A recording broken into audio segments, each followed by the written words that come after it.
वो है क्षमता है वो दूसरे देशों से बहुत ज्यादा है। आप देखिए इसरो में जो हमारे साइंटिस्ट हैं वो सारे मिडिल क्लास फैमिली से, छोटे इंजीनियरिंग कॉलेज से आके वर्ल्ड का टॉप मोस्ट जो है वो चंद्रयान प्रोग्राम और आदित्य वन चला रहे हैं। तो ये सब चीजें मिलकर भारत को एक स्ट्रांग बनाती है और अमेरिका के लिए चाइना को काउंटर करने के लिए भारत से बढ़ के नहीं देंगे। तो पूरी 100% और मोस्ट सेंसिटिव टेक्नोलॉजी वो नहीं देंगे। हम ये कह रहे हैं कि शी जिनपिंग की अपनी कुछ चुनौतियां, अपनी कुछ परेशानियां हैं, उसको लेकर के उन्होंने खुद को इससे किनारा किया। लेकिन 2012 के बाद से जब से वो सत्ता में आए, एक भी G20 समिट उन्होंने मिस नहीं किया। इवन कोविड टाइम में भी वीडियो कॉन्फ्रेंसिंग के जरिए भी वो जुड़े, लेकिन खुद जुड़े, अपने किसी प्रतिनिधि को नहीं भेजा। जी, वो उनका इंटरनल मैटर हो सकता है, पर अगर आप देखिए अभी ब्रिक्स का जब सम्मेलन हुआ था, ब्रिक्स ने सर्वसम्मति से सफल G20 के लिए एक पॉइंट पास किया है, तो उसमें शी जिनपिंग भी इंक्लूड थे। अब ये उनका इंटरनल मैटर है कि वो खुद आते हैं या किसी और को भेजते हैं, जो कि उनके लेकिन ऐसा क्यों होता है प्रसून जी कि ब्रिक्स समिट के बाद चीन फिर से अपना वही पुराना राग अलापता है, नक्शे में अरुणाचल को अपना हिस्सा बताता है? वो जो उनका एजेंडा है, हमें उससे कोई ज्यादा फर्क पड़ नहीं रहा। अगर आप देखिए, एक है जो हमारा कद बढ़ रहा है, और मे बी उनको लगता होगा कि इस मीटिंग में जो डिस्कशंस है उसमें कोई वैल्यू ऐड या वैल्यू वो ले नहीं पाएंगे। एक ये पहलू हो सकता है। पर अगर आप देखिए कि ओवरऑल जो भारत की उभरती हुई जो कैपेसिटी है, मे बी चाहे वो डाइवर्सिफिकेशन ऑफ सप्लाई चेन है, वो भी एक मुद्दा है चीन के जो सोच रहा है। और अभी जो एक खबर आई है कि यूएई और यूएस से भारत के साथ मिलके जैसे रेलवे कनेक्टिविटी जो मिडिल ईस्ट के साथ तकरीबन 2 बिलियन का इन्वेस्टमेंट का डिस्कशन हो रहा है, जो ITU-U2 का एक जो मल्टीलैटरल फोरम है उसके तहत।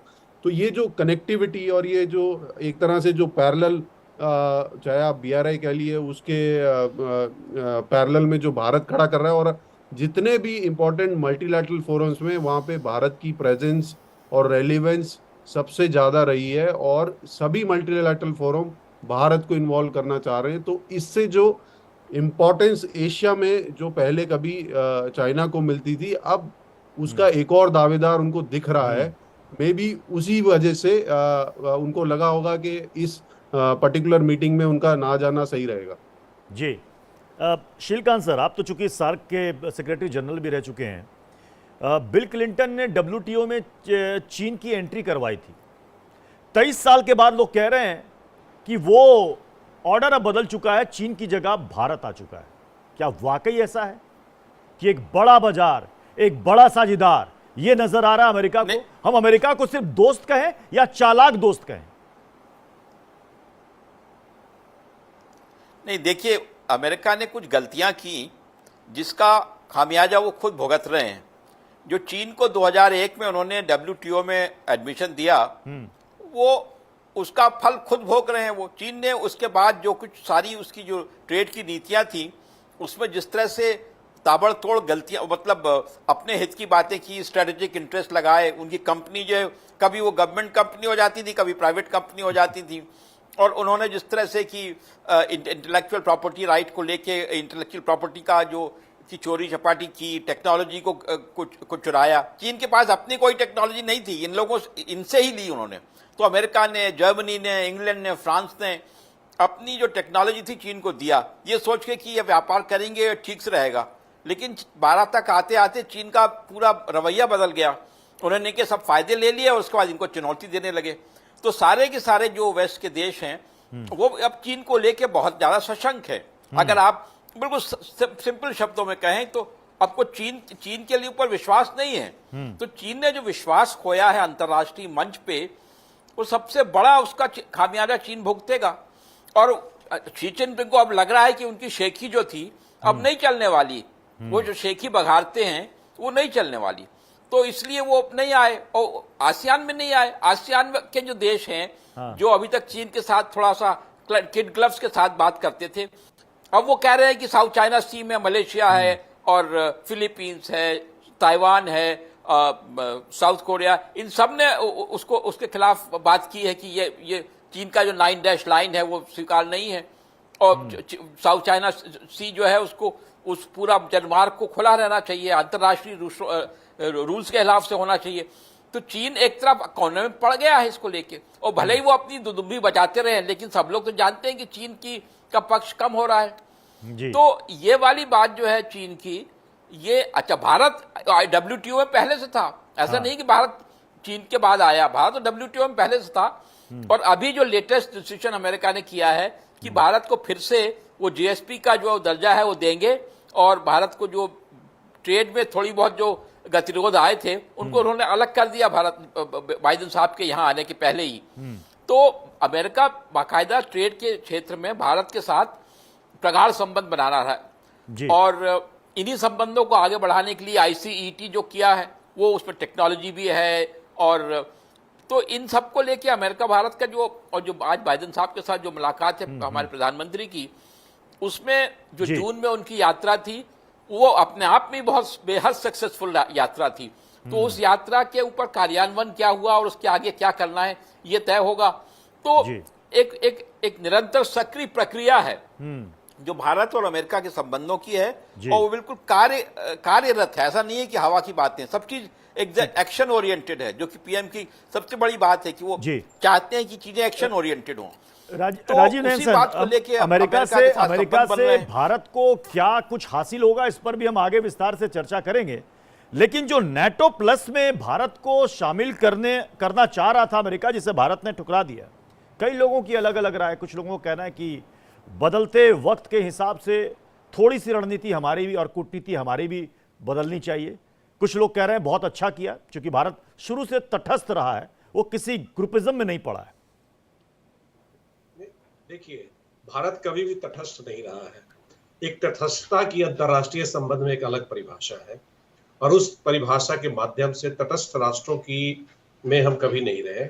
कभी इसको बड़े ही हमारे एक समय के जो विद्वान हमारे शिक्षक थे उन्होंने हमें पढ़ाया, जब मैं जवाहरलाल नेहरू विश्वविद्यालय में था, कि तटस्थ हम नहीं रहे। नॉन अलाइनमेंट का मतलब तटस्थता नहीं है, न्यूट्रलिटी नहीं है। न्यूट्रलिटी की एक अलग समझ है। हमने एक जिसे कहते हैं मेरिट बेस्ड डिसीजन लिया, क्या हमारे हित में उपयोगी है और क्या विश्व शांति और विश्व के हित में उपयोगी है, तो हमने वैसा ही लिया। जहां तक आपने बात कही अब NATO की, देखिए NATO जब हमने अलायंस कहा कि हम कभी किसी का अलायंस नहीं बनेंगे, तो उसके शब्द के पीछे एक अर्थ भी है। केवल शब्द ही महत्वपूर्ण नहीं है। यह ठीक है, बात सही है कि समय के साथ बदलना चाहिए, निश्चित ही बदलना चाहिए, लेकिन बात यह है कि इस अलायंस में हमें क्या मिल रहा है और हम क्या इसका नुकसान कर रहे हैं। जो अलायंस में है, NATO के अलायंस है अभी, उनकी जो समझ है, जैसे अफगानिस्तान पर यूरोपियन कंट्रीज की भी एक अलग अपनी समझ थी, क्या वैसी सारी समस्याओं और सारी चुनौतियों का समाधान हम जो NATO प्लस में जा रहे हैं उससे हो जाएगा? तो ऐसे कई प्रश्न हैं, और निश्चित ही मैं कहता हूं कि ठीक है, आप NATO plus major non NATO ally तो हम हैं ही, तो हमें शब्दों से कोई परहेज नहीं है। परहेज है उसके अंदर के क्या उसमें दस्तावेज है, उस दस्तावेज के अंदर की क्या टर्म्स एंड कंडीशंस है, वो ज्यादा महत्व रखते हैं।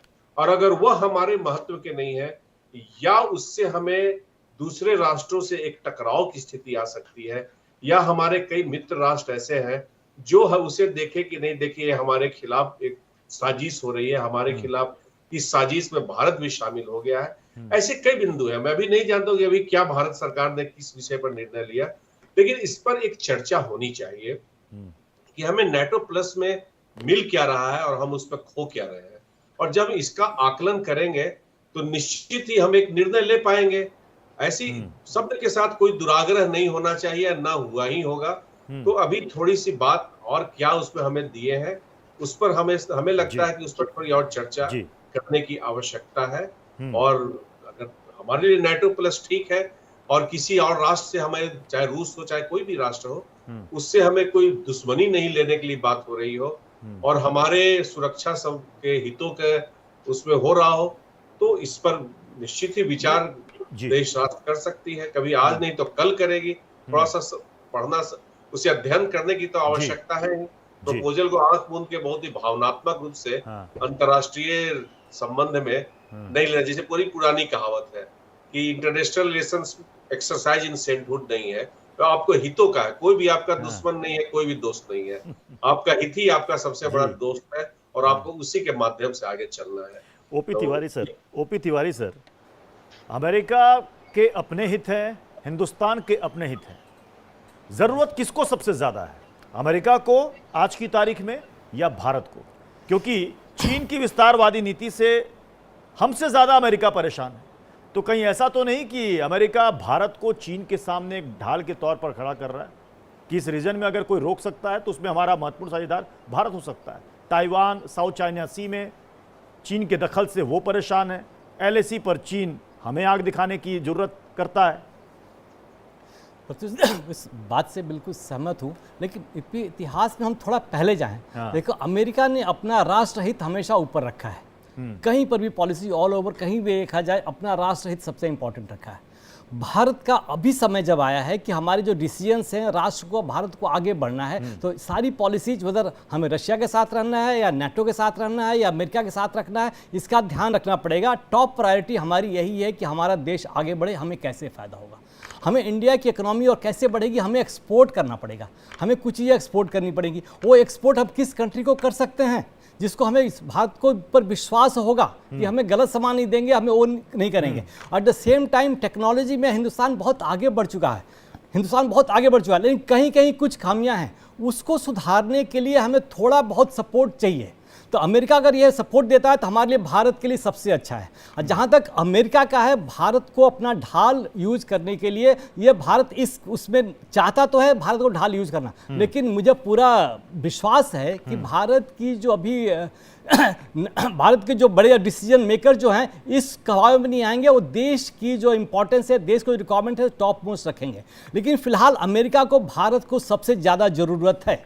जिस तरीके से चाइना ने अपना पांव फैलाना शुरू कर दिया, ताइवान हो, वियतनाम हो, कंबोडिया हो, साउथ ईस्ट एशिया में जाना चाहता है, वहाँ भी जाना चाहेगा, वहाँ पर अमेरिका को डायरेक्टली आना पड़ेगा चाइना से लड़ने के लिए। वो छोटे छोटे देश चाइना को अकेले, ताइवान अकेले बर्दाश्त नहीं कर सकता, लड़ नहीं सकता। लेकिन भारत एक ऐसा देश है जिससे चाइना भी पूरा सहमत, चाइना को मालूम है कि हम भारत के साथ नहीं लड़ सकते हैं, हमें किसी की जरूरत नहीं है, न नाटो की जरूरत है न कुछ जरूरत है। हम नाटो को, हम चाइना